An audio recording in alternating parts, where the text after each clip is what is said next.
আসসালামু আলাইকুম প্রিয় শিক্ষার্থীরা এবং অভিভাবকবৃন্দ। এইচএস টিউশনের পক্ষ থেকে জানাই অনেক অনেক শুভেচ্ছা ও অভিনন্দন। এইচএস টিউশনের পক্ষ থেকে আমি তোমাদের সাথে আছি আব্দুল গাফফার মাহফুজ স্যার। আশা করি মহান আল্লাহ তাআলার অশেষ রহমতে তোমরা সবাই ভালো আছো। আলহামদুলিল্লাহ, আমিও তোমাদের দোয়াতে আগে থেকে অনেকটাই সুস্থ। আজকে আমরা আমাদের সাবজেক্টিভ কোনো টপিকস নিয়ে আলোচনা করব না, যেহেতু রিসেন্টলি আমাদের এসএসসি রেজাল্ট পাবলিশড হয়েছে এবং আশা করি সবারই রেজাল্ট আলহামদুলিল্লাহ ভালো হয়েছে। তো সে রেজাল্ট নিয়ে এবং এর পরবর্তী পদক্ষেপ নিয়ে কিছু কথা আলোচনা করার চেষ্টা করবো ইনশাআল্লাহ। তো ভিডিওটি আশা করি সব মনোযোগ দিয়ে দেখবে, স্পেশালি স্টুডেন্ট এবং গার্ডিয়ান উভয় ক্ষেত্রে অনুরোধ রইল। এসএসসি পরীক্ষাটি আমাদের জীবনের প্রথম পাবলিক একটি পরীক্ষা এবং এটা ভ্যালু কিন্তু অনেক। তো সবার একটা টার্গেট থাকে এই পরীক্ষায় এ প্লাস পাওয়ার জন্য বা ভালো একটা গুড এনাফ একটা রেজাল্ট করার জন্য, বাট অনেকে করতে পারে আবার অনেকে করতে পারে না। তো যারা করতে পেরেছো তাদের জন্য রইল অনেক অনেক শুভকামনা। আর যারা আশানুরূপ ফলাফল করতে পারোনি তাদের জন্য দোয়া রইল, যাতে পরবর্তী পরীক্ষাতে তোমরা আরো ভালো করতে পারো। এসএসসি পরবর্তী সময়ে আমরা কিছু সিদ্ধান্তহীনতায় ভুগে থাকি যে আমরা কোন কলেজে ভর্তি হব, বা আমার রেজাল্ট এত আসছে, আমি কি কলেজে ভর্তি হতে পারবো কি পারবো না, এটসেট্রা। প্রত্যেকের এক একটা স্বপ্ন থাকে যে আমি অমুক একটা নাম করা কলেজে পড়বো, আমি একটা খুব রিনাউন্ড একটা কলেজে পড়াশোনা করবো, এইচএসসির জন্য প্রস্তুতি নিব। কিন্তু অনেকে রেজাল্টের কারণে সেটা হয়ে ওঠে না। তারপরও আমাদেরকে পড়াশোনা চালিয়ে যেতে হয় এবং পড়াশোনা চালিয়ে যেতে হবে। তোমার রেজাল্ট যাই হোক, তোমার রেজাল্ট যাই হোক সেটা নিয়ে সন্তুষ্ট থাকবে এবং সে রেজাল্টটা নিয়ে তুমি যে কলেজে চান্স পাবা সেই কলেজে অ্যাডমিশন নিয়ে নেওয়ার চেষ্টা করবে। বর্তমান যুগটা হচ্ছে কম্পিটিশনের যুগ। এই যুগে টিকে থাকতে হলে কম্পিটিশনের বিকল্প কোনো কিছু নেই। তুমি যত কম্পিটিশন করবে ততই তুমি সামনের দিকে এগিয়ে যেতে পারবে। তো তোমার পছন্দ মতো কলেজে তুমি ভর্তি হতে পারলে না তাই বলে যে আপসেট হয়ে যাবে, বিষয়টা কিন্তু এরকম না, এরকমটা হলে হবে না। তোমাকে মেনে নিতে হবে, আমাদেরকে মেনে নেওয়ার ক্ষমতা রাখতে হবে যে আমার সাথে যা হয়েছে আলহামদুলিল্লাহ ভালোই হয়েছে। আরেকটু বলতে চাই, অনেক গার্ডিয়ানের আকাঙ্ক্ষা বা ইচ্ছা থাকে যে তার সন্তান খুব ভালো একটা প্রতিষ্ঠানে পড়াশোনা করুক। তো গার্ডিয়ানরা চেষ্টা করে, তাদের মানে বেস্ট ট্রাই করে তারা তার সন্তানটাকে ভালো একটা প্রতিষ্ঠানে দেওয়ার জন্য, কিন্তু তারা সাবজেক্ট চুজ করতে গিয়ে মাঝে মধ্যে ভুল করে ফেলে। স্পেশালি আমরা ক্লাস 9-10-এ যে সায়েন্স, তারপর বিজনেস স্টাডিজ এবং আর্টস নিয়ে পড়াশোনা করি, কলেজ লেভেলে বা এইচএসসি লেভেলে তা আরেকটু বড় হয়ে থাকে, মানে বিস্তারিত হয়ে থাকে। তো অনেকে আমরা কলেজে যখন উঠি বা কলেজে উঠার পরে আমরা ভয় পেয়ে যাই, আসলে সায়েন্স নিয়ে কি ভুল করলাম নাকি, বা কমার্স এসে ভুল করলাম নাকি, বা আর্টস নিয়ে ভুল করলাম নাকি। না, ভুল না। তুমি যেটা নিতে পারবে, অর্থাৎ তুমি যদি সায়েন্স নিয়ে পড়তে চাও, ইন ফিউচার তোমার যদি কোনো অ্যাম্বিশন থাকে as like doctor or engineer আর সামথিং এলস, এরকম যদি কোনো ইচ্ছা থাকে তাহলে অবশ্যই তুমি সাবজেক্ট তোমার সায়েন্স রাখবে। সায়েন্স কখনো চেঞ্জ করবে না। কিন্তু তুমি যদি মনে করো যে না, আমি এসএসসি তে সায়েন্স পড়েছি কিন্তু এন্টারে গিয়ে বা এইচএসসি থেকে আমি সায়েন্স পড়তে পারবো না, আমার জন্য হার্ড, সেক্ষেত্রে তুমি তোমার সাবজেক্টটা চেঞ্জ করতে পারবে।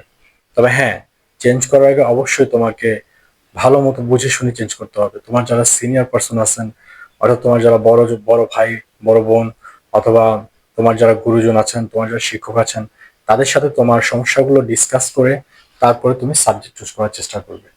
সাবজেক্ট চুজটা খুবই ক্রিটিক্যাল বা খুবই মারাত্মক একটা আহ, সমস্যা আমরা ফেস করে থাকি।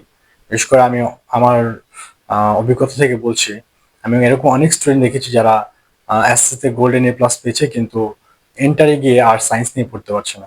তারা তখন কমার্সে শিফট হয়ে যাচ্ছে, তারা আর্টসে শিফট হয়ে যাচ্ছে। এর মেইন ল্যাকেন্সিটা হচ্ছে আমরা এসএসসি তে কি শিখেছি, এসএসসি পরীক্ষা দেওয়ার জন্য আমরা কি পড়াশোনা করছি সেটার উপর নির্ভর করে আর কি। তো এখন তুমি যদি এসএসসি পরীক্ষার সময় যদি ভালো মতো পড়াশোনা করে থাকো তাহলে সায়েন্স তোমার জন্য ইজি হবে। যদি বিজনেস স্টাডি নিয়ে পড়াশোনা করে থাকো তাহলে বিজনেস স্টাডি তোমার জন্য ইজি হবে।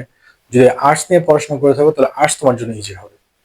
তোমার জন্য যে সাবজেক্টটা তোমার ইজি মনে হবে তুমি সেই সাবজেক্টটা নিয়েই এগিয়ে যাওয়ার চেষ্টা করবে।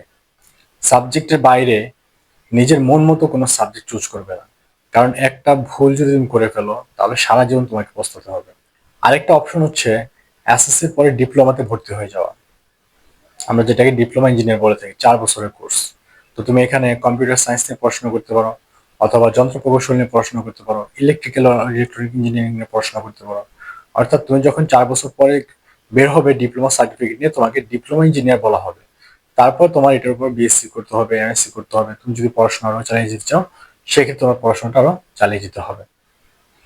তো আমার পরামর্শ একটাই, যেটাই করবে, যাই করবে, ঠান্ডা মাথায় সুস্থ মস্তিষ্কে সুন্দরভাবে বড়দের সাথে পরামর্শ করে তারপরে তুমি সিদ্ধান্ত নিবে।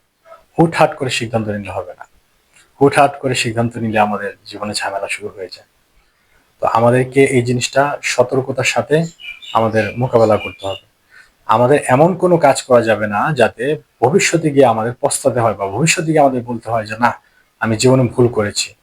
পড়াশোনা করা আমাদের মৌলিক চাহিদা, আমাদের মৌলিক দায়িত্ব, আমাদের মেইন কাজ পড়াশোনা করে নিজের পায়ে নিজে দাঁড়িয়ে কোনো একটা ভালো একটা কিছু করা, বা ভালো একটা জব, বা ভালো একটা বিজনেস করা ইত্যাদি। প্রত্যেকটা বাবা মার স্বপ্ন তার সন্তান ভালো একটা পজিশনে যাক। তো বাবা মাদের নিকট আমার একটা অনুরোধ, আপনারা আপনাদের সন্তানদেরকে প্রেশারাইজ করবেন না। তাদেরকে আগে বোঝাবেন যে ইন্টারের সায়েন্স কিরকম, ইন্টারের বিজনেস স্টাডি কিরকম, বা ইন্টারের আর্টস কিরকম। হ্যাঁ, এগুলো যদি আপনারা তাদেরকে বোঝাতে পারেন, বা তাদেরকে সাবজেক্টগুলো যদি ঠিকমতো যদি সুন্দর মতো অ্যানালাইজ করে বোঝাতে পারেন, সেক্ষেত্রে আমি আশাবাদী তারা খুব সুন্দরভাবে একটা গাইডলাইন পাবে, এবং সে অনুযায়ী তারা কলেজে এডমিশন নিয়ে পড়াশোনা করতে পারবে। ডিপেন্ড করে আমাদের পড়াশোনার উপরে, আমরা কতটুকু পড়াশোনা করেছি তার উপর ডিপেন্ডেন্ট হচ্ছে আমাদের কলেজ। সব কলেজ ভালো, কোনো কলেজ খারাপ না, শুধু ডিপেন্ড করতেছে আমাদের পড়াশোনার উপরে। আমরা যদি ভালো পড়াশোনা করে থাকি, তাহলে খারাপ বা ভালো না এরকম কলেজ থেকে আমরা A+ পাইতে পারি। আবার আমরা যদি পড়াশোনা না করি, তাহলে রিমার্কেবল ইনস্টিটিউট থেকে আমরা A+ না পেয়ে আমরা ফেলও করতে পারি। আল্লাহ না করুক, ফেল না করলেও আমরা A- বা A গ্রেড আমরা আনতে পারি। তো এটা মূল্যটা হলো কি? আমাদের সবার একটা টার্গেট থাকে A+ এর। আসলে A+ এর পিছনে না ছুটে তুমি বেসিক কি জানতে পেরেছো, বা তুমি কতটুকু তোমার বেসিক স্ট্রং হয়েছে সেটার পেছনে ঘুরো। তোমার বেসিক যত স্ট্রং হবে, তুমি তত বেশি এগিয়ে যাওয়া। আমার দেখাতে বা আমার অভিজ্ঞতা থেকে যেটা বলা, আমি এরকম অনেক স্টুডেন্ট দেখেছি যারা গোল্ডেন A+ পেয়েছে এসএসসি এইচএসসি তে, বাট কর্মজীবনে এসে তারা শূন্য। তারা এখনো বেকার, তারা এখনো পড়াশোনা করতেছে, এখনো তারা কোনো কিছু করতে পারতেছে না। বিকজ অফ তারা শুধু পড়াশোনা করেছে A+ এর জন্য, A+ পাইছে, কিন্তু ওই যে বেসিক স্ট্রং করার জন্য যেই পরিশ্রমটা করা দরকার ছিল সেটা তারা করতে পারেনি, যার জন্য আজকে তাদের এই অবস্থা। তো আশা করি তোমরা কলেজে ভর্তি হওয়ার সময় ভালো মতো সুন্দর মতো সিদ্ধান্ত নিয়ে তারপরে ভর্তি হবে ইনশাল্লাহ। এবং বিশেষ করে তোমাদের পিতামাতা এবং তোমাদের বড় ভাই বোনদের পরামর্শ নিয়ে তারপর তোমরা কলেজে এডমিশন নেওয়ার চেষ্টা করবে। যেহেতু মোটামুটি সব কলেজের ফর্ম ফর্ম ছাড়া হয়ে গিয়েছে, তোমরা ফর্মগুলো কালেক্ট করে নেবে, এবং তোমাদের যেটা চয়েস আছে, তোমাদের যে কলেজ চয়েস দেওয়া আছে, বা তোমার যেটা কলেজে পড়ার ইচ্ছা, সেটাকেও তোমরা অনলাইনে আবেদন করবে, এবং আরো কয়েকটা কলেজে আবেদন করে রাখবে। অর্থাৎ তোমার সাবজেক্ট অনুযায়ী তুমি স্পেসিফিক একটা সাবজেক্ট নিয়ে পড়ার চেষ্টা করবে। আমরা স্পেশালিস্ট কেন বলি? যেমন আমার যদি বুকে ব্যথা হয়, তাহলে কি আমি ব্রেনের ডাক্তারের কাছে যাব? না। আমার বুকের ব্যথা হলে আমি হার্টের ডাক্তারের কাছে যাব। আমার যদি পেটের সমস্যা হয়, তো আমি পেটের ডাক্তারের কাছে যাবো, আমি ব্রেনের ডাক্তারের কাছে যাব না। আমার যদি মস্তিষ্কের সমস্যা হয়, আমি হার্টের ডাক্তারের কাছে যাব না, আমি মস্তিষ্কের ডাক্তারের কাছে যাব। কেন? কারণ তারা স্পেশালিস্ট। তারা এক একটা সাবজেক্টে বা তারা এক একটা অঙ্গে স্পেশালিস্ট, তারা স্পেশালিটি অর্জন করেছে। দ্যাটস ওয়াই আমাদের ক্ষেত্রেও আমাদের কি করতে হবে, এক একটা সাবজেক্টে বা আমাদের নির্দিষ্ট সাবজেক্টে আমাদেরকে স্পেশালিটি অর্জন করতে হবে। তখনই গিয়ে আমরা সাকসেস হতে পারবো ইনশাল্লাহ। তো আশা করি তোমরা কথাগুলো বুঝতে পেরেছো। আর আমার কথায় যদি কোনো ভুল ত্রুটি হয়ে থাকে, তাহলে অবশ্যই ক্ষমাসুন্দর দৃষ্টিতে দেখবে। বিশেষ করে গার্ডিয়ানদের ক্ষেত্রে বলা, আমার কথা যদি আপনাদের কোনো কিছু খারাপ লেগে থাকে, তাহলে অবশ্যই আল্লাহর রাস্তায় আমাকে ক্ষমা করে দিবেন, এবং আমার জন্য আপনার সবাই দোয়া করবেন।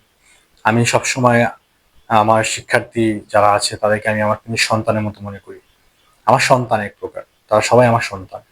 আর কোনো পিতা মাতাই চায় না তাদের সন্তানের অমঙ্গল হোক, আমিও চাই না আমার সন্তানের অমঙ্গল হোক।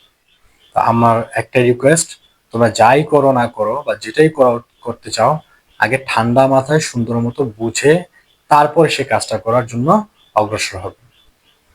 তো ভিডিওটা বড় করব না, আশা করি আমার কথাগুলো বুঝতে পেরেছো তোমরা, এবং গার্ডিয়ান আপনারাও বুঝতে পেরেছেন। তো পরিশেষে মহান আল্লাহ তাআলার কাছে তোমাদের সকলের জন্য দোয়া করে আমি আব্দুল গফর মাহফুজ স্যার এখান থেকে বিদায় নিচ্ছি। আসসালামু আলাইকুম রহমতুল্লাহি ওয়া বারাকাতুহু।